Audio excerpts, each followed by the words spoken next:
DJ Ferris. It's Chicago, nigga. It's the real one. Hit me. Only one is pulling shit the fuck up. Let's get a sports talk. So no doubt it was indeed a big moment, and as you see, Ryan Clark is ready to go as well. But Coach, I'm starting with you because people will point back to the Falcons losing that huge lead in the Super Bowl just a few years ago and then blowing this big lead yesterday. So the question is, was this a game the Cowboys won or the Falcons lost? No, Cowboys won this all the way. No, the Falcons lost. If you up by 20 points again, that means you have to figure out your defense. You have to make adjustments on that side of the football. Dallas ain't win this. The Falcons lost this. They defense gave up a lot of points. And then they special teams, looking at the football, steady diving on the football, when they could touch it at any moment, Dallas had to wait until it go 10 yards. But they steady looking at it and then dove on it. The Falcons lost this. Look, they overcame 3 turnovers, 2 stupid fake punts. I mean, that's basically 5 things.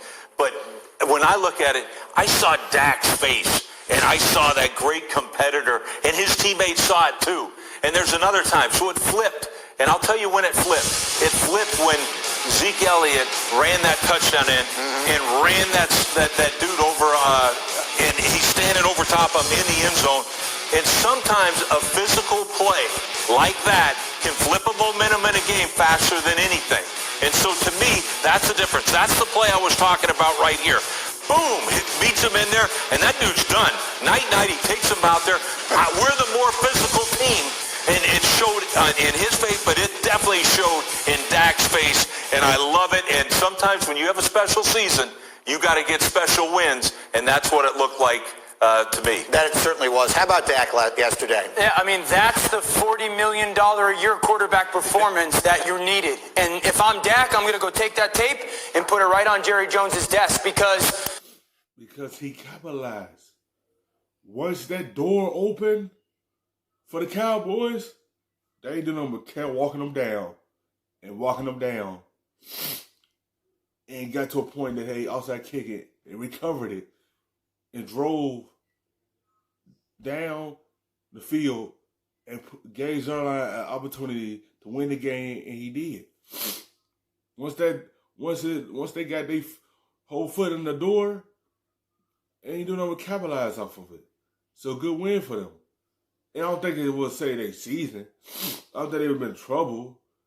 Or 2, they still have a long season to go to be able to put up some wins. It would just have to be some adjustment made if they would have lost to the Falcons. the Cowboys win that game, all eyes go to Dak Prescott. He was absolutely remarkable. And this overcoming a lot of injuries on their offense as well, right? The most impressive thing was not pressing. He never pressed. He just continued to play quarterback, take what the defense was giving him, and then when he needed to press and he needed to make some plays, he made those plays. But it started by him just keeping his composure, getting the ball in his hands, operating this offense, trusting the people around him, distributing the football, and then third down, I got to scramble up the pocket, get the ball in my hands to make a throw, I make that throw. I got a seam route for a touchdown, make that throw. And so that comeback saves their season. That's not a hot take. They fall 0-2, and next week go on the road to Seattle. That win and that comeback by that quarterback saved the Cowboys here. Ryan Clark, what did you see yesterday in what was one of the most interesting, certainly, games of the NFL season so far?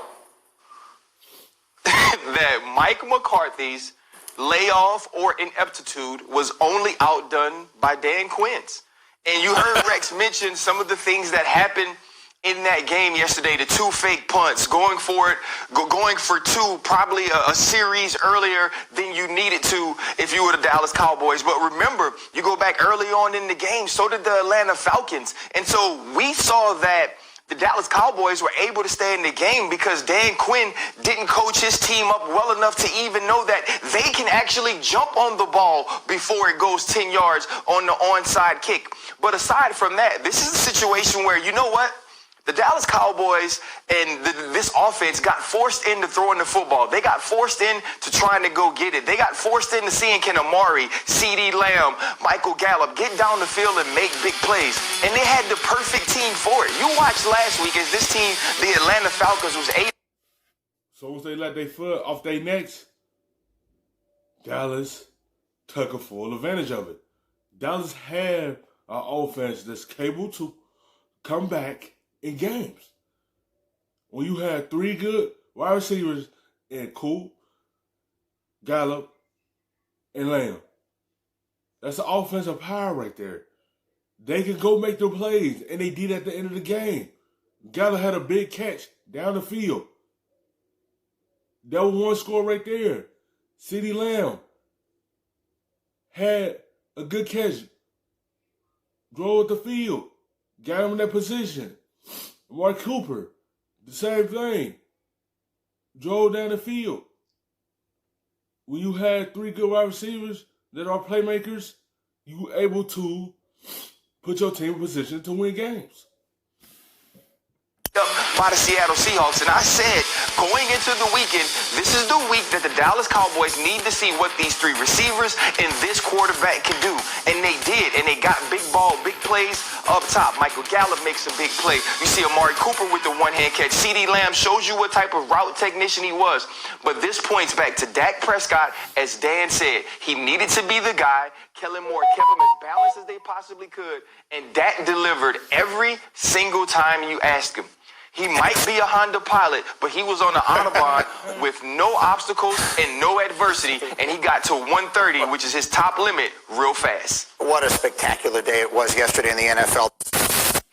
Thank you for watching ESPN on YouTube.